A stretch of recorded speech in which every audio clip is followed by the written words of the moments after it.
I'm Neil Spizak. I'm the production designer.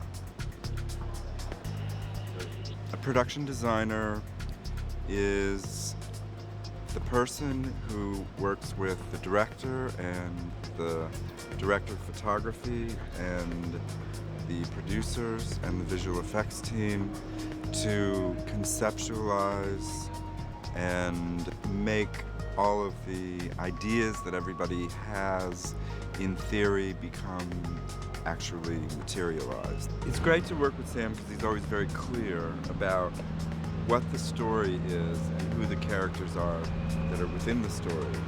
And he's always very receptive to hearing what you might have to say and what might help him get to where he's going.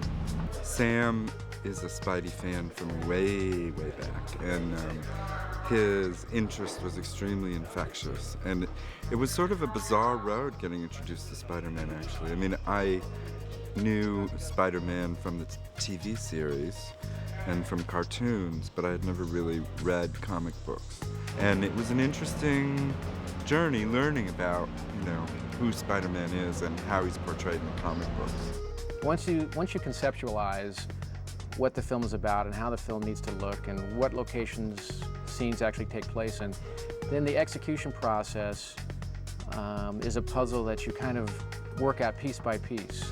How do you retain the control that a filmmaker needs to tell a story? Well, obviously the best place is on a soundstage. But the reality is that you can't just go into New York City and shoot anywhere you want to. So a lot of times, you bring it back and you make it work because it's the only way you can retain control and get the shots you want to tell the story.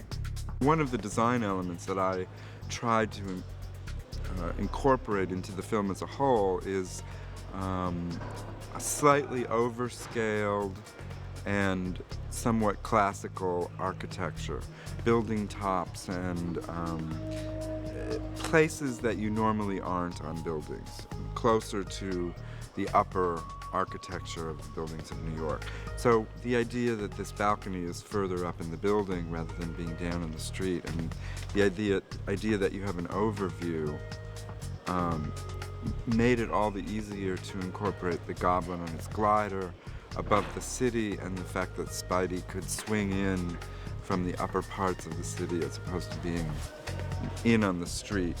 Although it's an action film and an adventure film and a fantasy film, all of those parts of this movie work because the basis for the whole story is very human.